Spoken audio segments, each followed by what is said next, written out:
มองนั่นฟังดาวมองเพิ่นอยากให้ได้ให้มีให้แหละมาน้องดาวนี่เด้อพี่น้องเด้อเนาะอันนี้เป็นเงิน32,000 บาทเด้อ30,000 กับ 2,000 บาท30,000 กับ 2,000 บาท32,000 บาทนั่นแหละเป็นค่าทั้งทะเมเพิ่นมอบให้เนาะเดี๋ยวก็สิให้น้องดาวเด้อมอบให้กับทางสัญญาเพิ่นเด้อล่ะเด้อโอเคมอบให้ทางญาเพิ่นเลยเนาะมอบให้ทางญาแล้วมอบให้ทางญาได้บัดนี้ได้นับเบิ่งดู นับหมดเนาะคือครบละ30,000จะว่าบ่จิตจะลอยไปจักเนาะนับเบิ่งรู้ได้บ่นับเบิ่งแม่นับเบิ่งเองแล้วได้นับเบิ่งเองเนาะโอ้ยแม่สิรู้จักเงินบาทเงินเลยเนาะนับเบิ่งเด้อนับเบิ่งแม่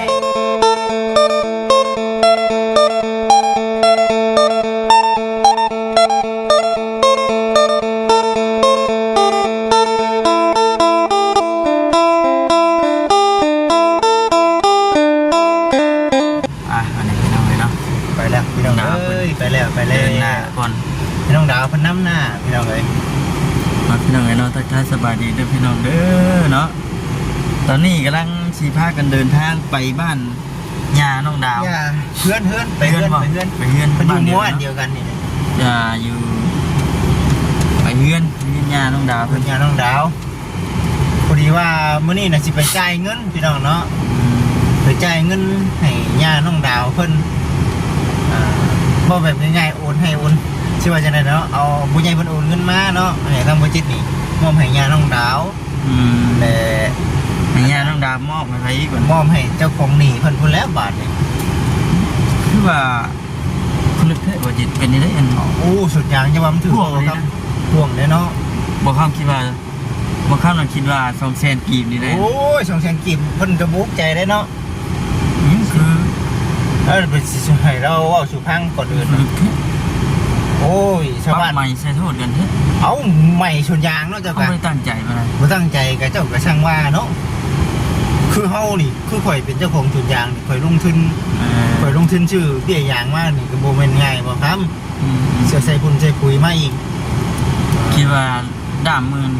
ด้ามใดนี้นะยังดีได้ที่เพิ่นนั่นน่ะบ่ครับเอ้ยรถให้อัน190,000เสร็จกับ90,000อันนี้บ่ยากกว่าอันนี้บ่เงินใช่ไหมอันนี้บ่ตัวไกลจังเลยนะอันนี้บ่จอยไปเจอกับน้องดาวก็ขออนุญาตนำพี่น้องเอ้ยบ่ยากแล้วครับไปลงไปจิตกล้องกันเด้อพี่น้องเด้อวันนี้เด้อเบิ่งน้ำกันถามไทยเบิ่งน้ำกันเนี่ยเด้อพี่น้องว่าสิเป็นจังได๋เพื่อเป็นหนี้เป็นโทษเป็นหนี้เป็นสินเถอะอันนี้ก็ทางเฮาสิกลับกับคืนนี้แล้วพี่น้องเนาะ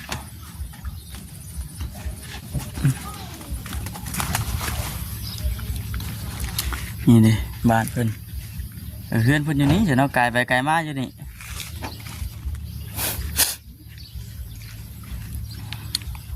ถ้าเขาบอกไงกับบัจิตเพิ่นพี่น้องเนาะยังบ่ทันมีบ่คำเว้ยไม่ได้ขายไปได้อันดินตัวไฟใหม่เพิ่นสิซื้อกันเลยบ่แม่นไหนใบซื้อขายไปได้ใช่ใบซื้อขายคือเมื่อนี้นะเมื่อกี้ถึงเอาเงินมามอบให้ญาน้องดาวแต่ญาน้องดาวนะเพิ่นสิแบ่งขายหน้าญาน้องดาวให้น้องดาวแบบนี้นะต่างซื้อกันที่ดินบ่แม่นได้ดินไฟใหม่บ่แม่นบ่แม่นน่ะเงินจำนวนนี้ต่างซื้อเอาดินให้น้องดาวเลยมีไอ้เพิ่นช่วยญาน้องดาวแล้วก็ญาน้องดาวขายที่ดินให้แม่เข้าใจแล้ววันนี้เข้าใจแม่ครับพุ่นจะเบิ่งพุ่นเนาะไปพุ่นแล้วพี่น้องเอ้ยเพิ่นการลั่นเป็นเพิ่นเด้อเนาะก็สิประมาณนี้แหละเนาะเอามาถามไทยเบิ่งเกิดบ่แคมทางบ่ได้อยู่ดอกรถน่ะนี่เด้เป็นชานดันเป็ดเนาะได้ที่แคมทางแค่นี่เนาะคักดีนี่เนาะนี่เด้เพิ่นพี่น้องเอ้ยเบิ่งก่อนเฮือนแบบนี้นี่แต่ข้าวตะกี้เพิ่นได้นี่เบิ่งไปเบิ่งมานี่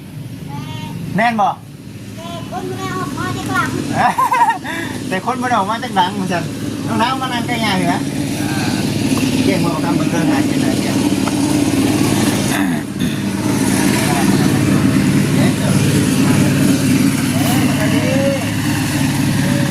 เก่งบ่ครับเก่งบ่มาน้องน้ำนั่งเลยใครจะคนไหนใครก็ ลูกสาว ลูกสาวว่าแบบง่ายๆเป็นแนะนำแบบไรน้องลูกสาวบ่ ลูก โม สาว เมนต์อาเนาะอา อันนั้นก็อานี่ก็อาช่องคน อาน้องดาว อาน้องดาว เพิ่นเวหน้ามาทางนี้ใหญ่เอาเขาเอิ้นย่าได้บ่นี่ เนี่ยก็ได้ เอิ้นย่าก็ได้เนาะ แม่ก็ป่วยฉันมาป่วยทั้งนังเลย โอ้ยคืออยากป่วยแท้ เอ้าจนช่องเดือนแล้วมาเป็นไฟวันนี้เลยลูกเจ็บแก้ว ๆมาเนาะขึ้นมานั่งเท่านั้น ก็ เอาโก้จิบน้ำดิโอ้ยเนาะบาดนี้ ก้อยคิด เอ้าเป็นอะไรล่ะ เจ็บแก้ว ถ้านั่งดนบ่ได้ โดนบ่ได้ นอนดนก็นอนบ่ได้ นอนก็นอนบ่ได้ นั่งอยู่หน่อย ชัก นอน ยาก็เมื่อยชัก อืม ยังที่สิไปสวรรค์ ไปสวรรค์อีก กูไปนี่นะ ใครอยู่ไปก็มีเงินมีคำ บ่มีก็หายืม ฉันบ่ฉันเนาะ โยมมันเจ็บจะอยู่กับมันมื้อเช้าน่ะ โอ้ หาขอดหาเคลียร์น้ำเอื้อยน้ำน้องน้ำลูกน้ำลานนั่นแหละ เดิน นี่เจ็บเลยลูก เพื่อนหยาน้องดาวเด้อพี่น้องเด้อเนาะ ออกก่อนหมู่แล้วนี่ เคยไปพุ่นอยู่บ่ ไปจ้ะ ไปเพื่อนน้องดาวเคยอยู่บ่ ไม่ไปยก เคยไปแล้วไปผูกแขนพ้นนะก่อนออกตัวหงหมอแล้วก็แม่ไปผูกแขน จะเคยเห็นเฮาบ่ อืม บ่เคยเห็น เคยเห็นเลยเห็นก็บ่จื้อลูก เป็นบ่ชื่อบ่ เพราะมันงูมา หญ้าว่าขออนุญาตรับหญ้าชื่อว่าจังไดก็ ชื่อชาน หญ้าชานจักปีแล้ว 75เลยแล้ว70ช่อง10ชามนี่แหละ 72 73เนาะให้ทางตะปูเลย ปูไปนา ยังบ่ลาบอีกบ่ แม่อยู่พุ่นลูกช่องชักโตดอกแม่ โอ้แม่ ถูกแม่กินยางเขาแม่บอกให้ขายก็บ่ขาย เบิ่งเขาสิถามเด้อเป็นได้คือว่าไผใหม่ โอ้ยมันมีขี้เหงื่อลูก ขี้เหงื่อ ขี้เหงื่อแล้วจูดขี้เหงื่อหมดแล้วมันไฟไหม้ต่อ เออ ไฟไหม้ต่อวันนี้รถแล้วไม่ได้เบิ้งพอ เออ เลยเอาล่อไปยู่ขี้เหงื่อหันขี้อันใช้คุมยางขี้แก็บหั้นนะ เออ แล้วก็เมื่อยแล้วขึ้นนึ่งข้าวชุบกินเลยนึ่งข้าวชุบเลยนอน โอ้ นอนกับได้เข้าไปเบิ้งบอลจูดหันมาแล้วไปช่างบัดคือหอนเลี้ยวเบิ้งทางในบ่จะมาออกนอกหัวแล้วเอาน่าใช้ได้ลูก คนดูกลัวเลย แล้วก็ไปลำชวนหมู่แล้วมันคนมาต่อกันคนละเรื่องอันนี้ก็ชวนเขาอันนี้ก็ชวนเขา จักสำไรได้เนาะหนึ่งเขาไปจนทุกนอนไปจนตื่นเด้อ จนหัวเมื่อเองมาให้มันล้างมันชวนมันคิดนั่นก็ได้เจ้าบ่เบิ้งเล่นโทษตะพื้นตะพื้นคายให้คายหน้าก็จนหัวพ่อ เป็นโทษนี่คือที่แรกเขาเจ้าบอกเท่าไรที่แรกนะ ชามแชน บอก300,000พุ่น ชามแชนบาท ไป คอเพิ่นบอกมัน คอไหวคอช้ามันบ่มี คอไว้คอช้า คอไหวคอช้าแล้วก็ลุกน้อย คือเพลงไอ้นกไม่ลายดิ เขาบ่ลายของมันใหญ่โลดอย่างมันใหญ่แล้วเขาบ่ลายมันใหญ่เลยจำ ทางที่3ปีแล้ว โอ้แม่นได้เนาะเวลาเพิ่นดี ใหญ่ เนาะ ของเฮาก็ใหญ่คือกัน เป็นใจของตัวเองตายคือกัน เขาจะ โอ้ยอย่างนี้100 ต้นพันต้นของเฮาหลายแหละ 1,000 ต้น พันต้นได้ลูกเอ้ย เขาจะคลองละ1,000เขาเอาใน400กว่า ของข้างที่100 ของเขา400ของเฮาอีก1,000 หมดก็ได้ยัง 1,000บ่ยัง1,000อ่ะกูต้นใหญ่เลย ต้นใหญ่ต้นน้อยก็บ่อยู่ลูกเอ้ยหมด ทำแขน ช้ำแข็งช้ำนี่แหละตัวมันตัวใหญ่ สิแล้วบุญวาสนาโตว่าสิเป็นเศรษฐีสวนเนาะ ตัวบกวนเองตื่นแล้วบ่เบิ่งคันแม่บ่เจ็บบ่โชว์กะสิบ่เฮียดอกเขาจูดมันเฮาเบิ่งวันนี้บ่มีผู้เบิ่งอยู่ผู้เดียวลาวเนี่ยบ้านนี่จูดแล้วก็ลืมแล้วก็ไปเลยนอนเลย ซาเพิ่นซาดีที่ว่าเป็นเศรษฐีสวนยางเนาะบัดเจ้าของรถเฮ็ดล่ำเทื่อล่ำใดบ่ได้เป็นครับ บ่คำมันน้อยก็ช้ำ บ่ว่าหลายมันบ่ คันนั้นให้ลูก บ่ นี่ เป็นไรเนาะ ช้ำแข็งช้ำขาของเขาก็ใหญ่ช้ำ เสียดาย ผู้ที่เสียดายเนาะ ตอนต้นน้อยเขาหาปลูกยังว่า ประมาณ สิบกว่าแทนเนาะ 4 เม็ดหรือ5 เม็ด มันสูงทางสูง กูหาเม็ดเด้ธรรมดาดิ โอ้ เนาะ ยใหญ่นี่แล้วก็นับยังอันนี่หันปลายมันรู้ โอ้ นี่จนมันยังจักดีจนจะเป็นบาดเป็นเงาะแล้วกูเจ้าก็ได้กินฮอดยางกันนะที่เชี่ยเงินกับป้านนี่ลาวอะจักที่ บ่ธรรมดาเด้อสันเด้อเนาะอย่างอันตรายคือกันนี่เนาะ ก็มันมีชวนนั่นก็เชียร์แต่บอลยางเขาหันเฮาบัดเชียร์หมดเขามันหลายเลยเนาะเขาบัดเชียร์แต่บอลมียางบอลมันมียางเขาป้าแล้วมันเป็นขี้เหงื่อขี้ยังเป็นคุยคายลายแล้วมันปิ้วใช่น้อยหนึ่งมันก็ขึ้นเลยแล้วบัดนี้ มันหกแต่ของแม่นี่เป็นครับเป็นน่ะโยเป็นมันเป็นทงมันเฮาเชียร์หญ้าแล้วบ่ได้จุดบ่ได้หยังเนี่ยบัดนี้ ปุกไปเลยบัดนี้รถไฟไหม้บัดนี้โยมันขึ้นแห้งมันยังมันต้นหดเงามันชัด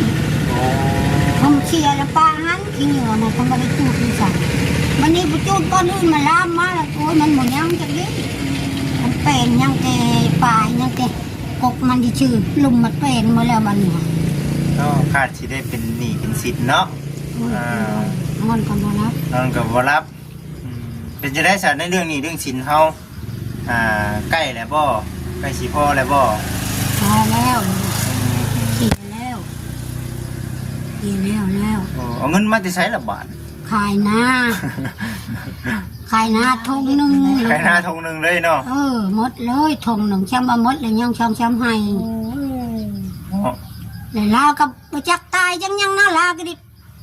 ปัดขายเองแทกเองมันชนน้ำลูกน้ำเต้ามันมาจักทีบเลยล่ะมันเราไปเห็นหงเลยล่ะจะขายเองยาวเองจะแทกเองจักหน่อยจักหลายเขาว่าเอาอย่างไรชำนาญชนิดแล้วก็ให้เอาเงินไปเลยเขาว่าพูดเจ้ากับลูกหลานมือบ่อยากเฮาก็บ่จักอย่างว่ามันหลวนแล้วว่ะ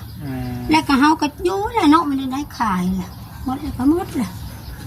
มันมีเข้าไปนั่นล่ะเนาะ ใจเกือนได้เนาะผู้สิได้หน้าลูกเอ้ยจนอึกหลุนผู้สิได้หน้ากันชื่อเดี๋ยวนี้บ่ได้ได้เนาะเพลงเนาะอันนี้คือเว้าในเรื่องที่ว่าโอ้นึงมาดูตนอยู่พี่น้องเอ้ยเนาะเฮ็ดได้ซะเอาเป็นอยู่เด้น้องๆเนาะบัดนี้ก็เลยคือว่านี่หั่นแหละพี่น้องเอ้ยเนาะเอาในเรื่องของทางแม่นี่คือเฮาฮู้แล้วบัดนี้เนาะบัดนี้น่ะคือมีผู้ใหญ่เพิ่นเนาะเพิ่นฮู้เรื่องเนาะเพิ่นน่ะดิตนเพิ่นอยากช่วยเนาะแม่นบ่อยากช่วยทั้ง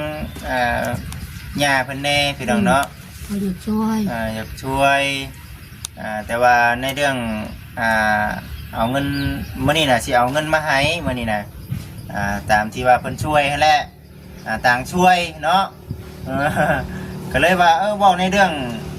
ให้เรื่องหน้าเนาะวันนี้ก็คือว่าอยากให้ลูกให้หลานบ่ที่ให้อยู่6 โมงสะกดขบน้ำพ่นกระบาต้องให้หลายนิดยังพอกินได้มันหลายคนหลายคนบ่โจ้เนาะหลายคนลูกพนันก็5ลูกพนันก็5ลูกพนี้ก็4แม่พ่ออีกในชาวบ่มีผัวอีกหลายคนดิหลายคนออกไปมันนี่ยังทันมาโฮมมาแล้วอาทิตย์เป็นเสาร์แล้วเขามาก็เลยมีความคิดว่าอยากแบ่งหน้าให้น้องดาวที่แบ่งให้อยู่แบ่งให้บ่หน่อยลายบ่จักได้เฮาให้ลายนี่เนาะอยากให้ลายอยู่เด้นี่เนาะลายก็คือว่าเนี่ยมันหลายคนเลยคำว่าน้องดาวติว่ามันน้อยแล้วบ่เอาแล้วก็บ่เอาเนาะย่าเพิ่นปันให้แหละเนาะเอาหาแล้วบ่ก็สมมาพระควรนั่นแหละย่าเอ้ยเนาะสมมาพระควรย่าคือเห็นว่าผู้นี้จงไว้ให้ลูกให้เต้าให้ลูกให้หลานคนนั้นคนนี้เนาะส่วนนี้ไว้ให้บักหลากูนี่ย่าก็ว่าบ่ได้ปันลูกหลานบัดมีราคาลายบัดเขาจะขายบัดนี้น้องดาวบ่สิให้น้อยบัดนี้มันพอดีเป็นแยกขนาดและลูกหลานบัดจะขายบัดนี้จะได้หลายบัดนี้น้องดาวเพิ่นให้น้อยบัดนี้นะก็สิว่าเขาแต่งแยกอันนี้หั่นน่ะเนาะให้อยู่คอน้ำเพิ่นอีกจังว่าได้ไหมเนาะเบิ่งอันนี้คือในเรื่องเราคงราคานี่บ่จิตยังบ่ทันฮู้เทื่อบ่จิตมีหน้าที่เอาเงินส่วนที่ทางทำแม่เพิ่นมาบอกมอมให้เนาะส่วนในอนาคตสิเป็นจังใดนี่ก็บ่จักให้หน้าตะกร้าสิหน่อยสิหลายซำใดก็ บ่ฮู้ว่าน้องดาวสิได้กวงจำใดถ้าหากว่ามีเงินไหลอีกได้ซะให้หน้าก็เพิ่มบ่ อยู่จังแล้วก็ชังจังแล้วเฮ้ย เอาบอกว่าซ่า คิดว่านั่นนั่นลูกปัดราคาลายลูกปัดจะได้ลายบัดนี้บัดแม่มอบชุดน้ำแม่ผู้เดียวก็บ่ได้อยู่นํลูกลูกปัดจะได้ลายบัด ลูกอยากได้เท่าไหร่ลูกน่ะ ลูกปัดจะได้คือหมู่ชื่อบัด โอ้ หมู่ชื่อก็น้อยนึงก็เป็นเชนเป็นอันนั้น อันนี้เขาต่างปันให้ลูกให้หลาน อันนี้บัดแม่บัดให้ปันให้น้องดาวจังน้อยให้เท่าไรก็เอาว่า แม่น แล้วเพิ่นว่าที่พักเงินให้บ่พักก็ยาบัดน้องดาวได้จังเอาแบบโอ้ฮะหามาเชียร์นี่บ่ว่าน่ะ โอ้แม่นอยู่ เรา ค่ะ บ่พักก็ยาบอกอยู่ว่าแล้วได้แล้วเงินหักพอบ่พอก็สิหาเอาใหม่บ่บ่แล้วว่าพักเลยได้บ่นี้แหมบ่จักนี่ว่าแล้วพักเลย ให้ได้บัดนี้ได้รถจะต้องให้หน้าเด้อบัดนี้เนาะ บ่ได้ว่าบ่จะว่าเขาว่ามันมีเวลามีเวียกจังสิเอาว่าบ่แล้วขอยันตายเพิ่นว่าขอยันนอนเพิ่นแง่งเลยแล้วไผสิให้น้องดาวเพิ่นว่าเพิ่นว่าว่าโอ้ก็สิไว้ซะบ่ว่าโยบ่ได้75เลยล่ะว่าเพิ่นว่า อันนี้คือในเรื่องความผู้รักผู้ใหญ่เพิ่นฮักเพิ่นแพงเนาะทางน้องดาวอยากให้หน้าเนาะให้น้องดาวเพิ่นมีแต่ก็คือว่าในพี่น้องบัดนี้ในเรื่องปัดให้น้องดาวแล้วนี่มีบ่อันน่ะใบซื้อขายใบนี่มีเนาะ ยังบ่ทันเฮ็ด หักยังสิมีอยู่เนาะ ยังสิมีใครสิให้สิชื่อสมมุติว่าพ่อลากับไทยนาน่ะ น้อย และลูกคนนึงก็อยู่กรุงเทพผู้สิรู้จักนำกันแล้วมันยังบ่คบบ่ค่อยกันได้ทางใดน้อยหลายจะบ่จักมันหลายคนทางใดสิได้ทางยังสิเฮ็ดให้ กะประมาณจักมื้อหรือว่าจักเดือนแต่ในเรื่องว่าเฮาเซ็นใบสัญญาให้ใบซื้อขาย โย กะ ก็ ว่า ปีหน้าเพิ่นแล้วมันเทิงให้หน้าบ่เฮ็ด อืม เข้าขึ้นแล้วขึ้นชูเพิ่นแล้วคน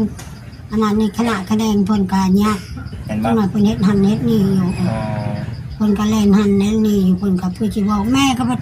ติงก็บ่ได้อยู่วันนี้ อืม ให้มันชวางก่อนลูกเอ้ย ให้มันสว่างกันบ่ เออ โยชาบ่จิตคิดอยู่ว่าให้มื้อนี้มื้ออื่นเฮ็ดแล้วเนาะชาบ่จิตนั่นแหละเนาะ ยังบ่คบบ่ค่อยกันลูกหลานก็ดีบ่แม่นว่าบ่ใช่แม่ก็ได้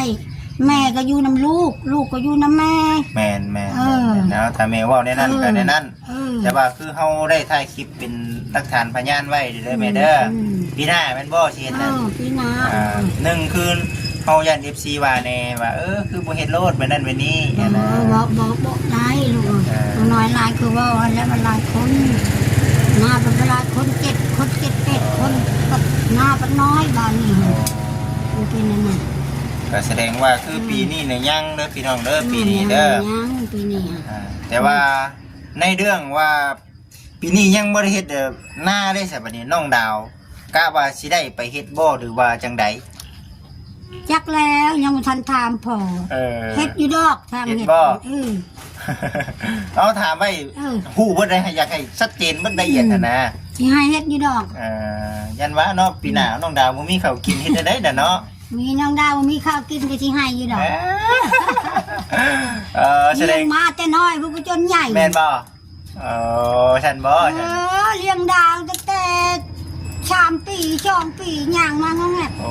แม่เลี้ยง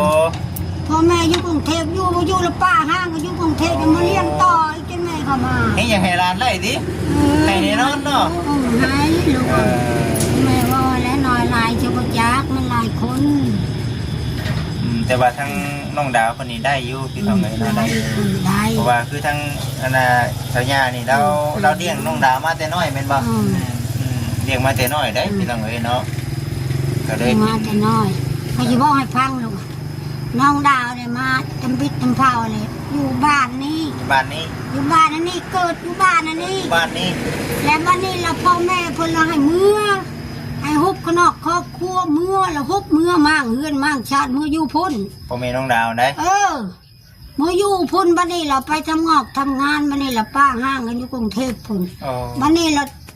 น้องดาวเราอยู่น้ำแม่เฒ่าอยู่น้ำแม่เฒ่าแล้วน้องเอ้ยน้องดาวนี่แหละชวนกันมาย่างมาพุ่นนี้เป็นน้อยกับเฮียนย่างนะแล้วเอ้ยช่องคนละกับมือแล้วมันละอยู่น้ำยานั่นได้ลูก เป็นสาเหตุที่ว่าย่าได้เลี้ยงหลาน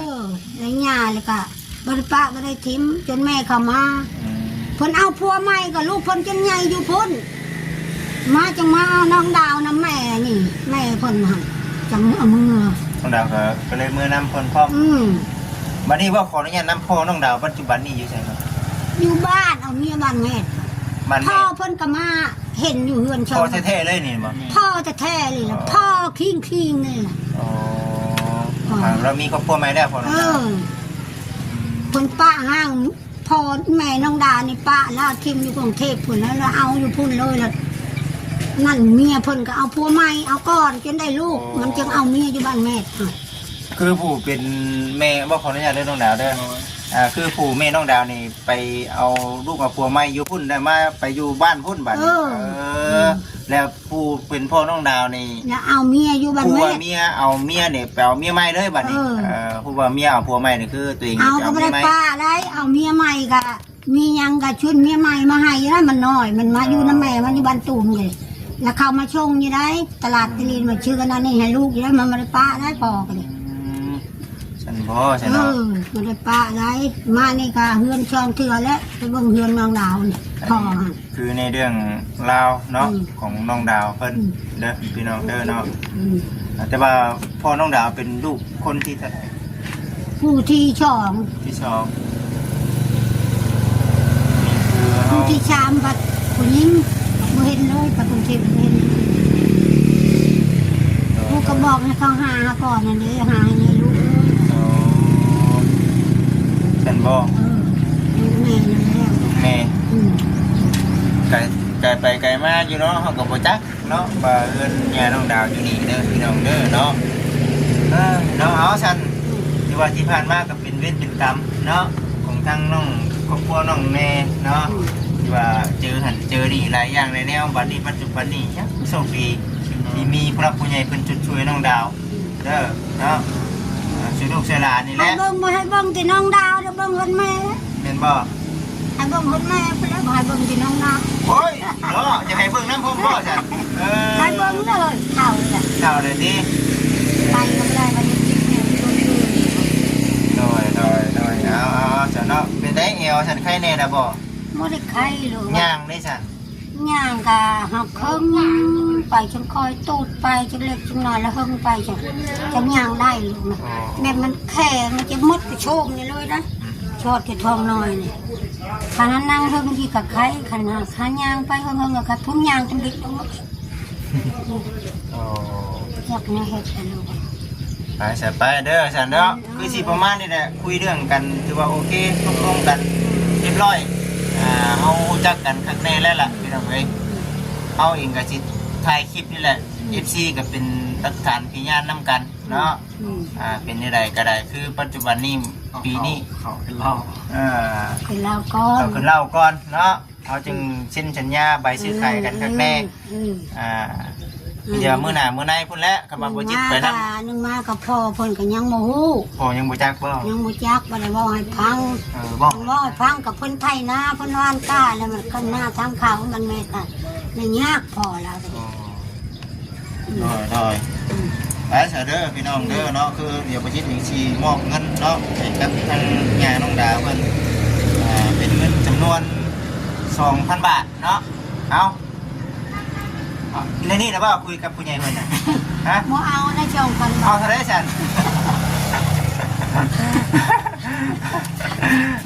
คุณจักอีก จั แล้ว ง นะ เอาบ่ได้ ฮะ บ่ได้จังเอาบ่ได้บ่ อยากให้เดี๋ยวนี้เด้อนี่เอ้ยเนาะผู้ใหญ่เพิ่นอยากมาให้มื้อนี้เนาะเบิ่งบ่ยอกเจ้าซื่อดอกนี่ดิ พอดีแม่ก็บ่เอา เอ้ยเอาบ่ตัวนี้เอาอยู่บ่นี่ ตอนแรกก็บ่อยากเอาแล้วบ่อยากเอาแล้วคนบัดให้เอาบัดบ่เอาให้เอาแล้วก็ เขาคืออยากได้แท้เงินนี่บ่เนาะ เอาให้เอาบ่มาก็ให้เอามาแล้วก็บ่จักแน่ว่าแล้วแม่ย่าน้องดาว เนาะ มาที่ไม่ได้สิพากให้โยบ่พากก็ยาบ่ไม่ได้จังเอาบ่พอยันนอนหลักๆอยู่บ่ได้ว่าเพิ่นว่าหั่นนะผู้ดาวเพิ่นว่านั่นฟังดาวบ่ เพิ่นอยากให้ได้ให้มีหั่นแหละมาน้องดาวนี่เด้อพี่น้องเด้อเนาะอันนี้เป็นเงิน32,000 บาทเด้อ 32,000 กับ 2,000 บาท 30,000 กับ 2,000 บาท32,000 บาทนั่นแหละ เป็น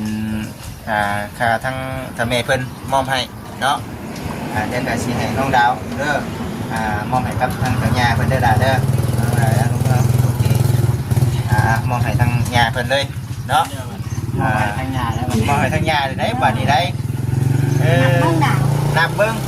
ดู ลาบนอกคือก็ได้30,000จะว่าบ่จิตเป็นลอยบ่จักเนาะนับเบิ่งรู้ได้บ่นับเบิ่งแม่ นับเบิ่งเองแล้วได้ นับเบิ่งเองเนาะ โอ้ยแม่สิรู้จักเงินบาทเงินอีก นับเบิ่งเด้อนับเบิ่งแม่นับเบิ่งเพื่อความความสบายใจ กลับไปเพราะว่าเงินบ่พอเด้อฉันบ่เฮงแล้วพี่น้องเอ้ยนับเบิ่งให้กับ FC เพิ่นเห็นเนาะให้เพิ่นเห็น เพิ่นเห็น ให้เพิ่นเห็นโลดว่า บ่เอาว่าไม่ได้เจียงเอาบ่สิฝากหายย้อนค่อยตายเพิ่นว่านอนลากๆเพิ่นว่า75แหละเถียงกันกับน้องดาวนั่นกับข่อยว่าบ่เพิ่นว่าค่อยได้แหละเนี่ยข่อยนี่เพิ่นว่าได้ ดีใจแล้วสันพี่น้องเอ้ยเนาะนั่นคือผู้ใหญ่เพิ่นอยากซอยทั้งญาน้ำแน่สองมาผู้นี้ก็อยากให้ทั้งนี้ได้แน่ก็เลยจังว่าคำสิให้ละล่ะบัดว่าทั้งนี้ก็มีลูกมีเต้าคือกันเนาะมีลูกมีหลาน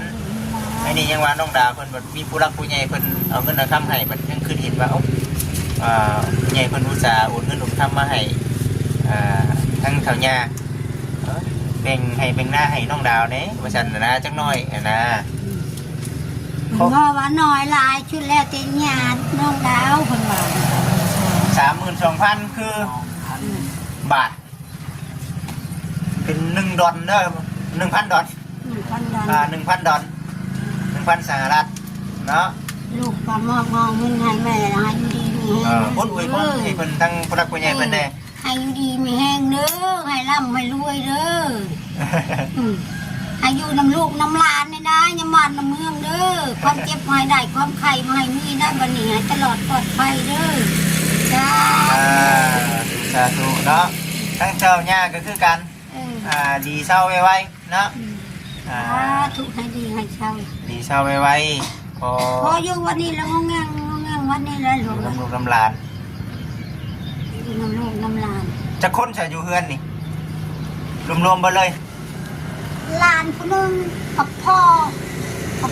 ลูกชาวผมมีผัวคนนึงหลานคนจังเลยหลานก็หลานคำผ้าลูกจ้านทองนั่นแหละ ฮะ ลูกจ้านทองนั่นแหละคำผ้าเป็นบ่พ่อคนป้าแล้วแม่ตายป้านะไม่เท้า ลูกจันทร์ จ้านทองแล้วพวกเอายาไปจับให้เงินคนนั่นแหละลูกคนนั้นแล้วหลาน ท่านโมนะ ลูกทานหมอแล้วลูกทิ้งนั่นแหละ โอ้ แม่นี่แหละเลี้ยง ลูกเราเนาะไปสบายเด้อสิประมาณนี้อยู่ดีแม่งน้องดาวคือกันเมื่อหน้าเมื่อใดสิมาเยี่ยมเด้อน้องเด้อโอเคเนาะยังก่อนยังบ่ทันสบายดีให้เจ้าเด้อขอบคุณทุกคนทางผู้ใดผู้ใหญ่เพิ่นก่อนนั่นให้ได้เนาะขอบคุณนะทั้งแม่ ขอบคุณเด้อให้ดีมีเองละ ดินให้เนาะก็ให้ทั้งลูกขอให้แม่อยู่ดีมีสุขภาพร่างกายแข็งแรงทั้งแม่และลูกสนิทขอให้กลับคืนหาแม่และเท่าข้าวแม่ทำธุรกิจขอให้แม่รับขึ้นไปข้างหน้าด้วยซ้ำ สาธุสาธุ ใจทั้งวันที่เราไปใส่มาใส่เป็นงานของอ้ายแล้วไปใส่มาใส่เดินทางปลอดภัย ใจกะแม่มาเบิ้งแม่ลูก การค้าการขายขอให้เจริญไปข้างหน้าเลยซ้ำ สาธุสบายดีร่ำรวยๆคือกันโดย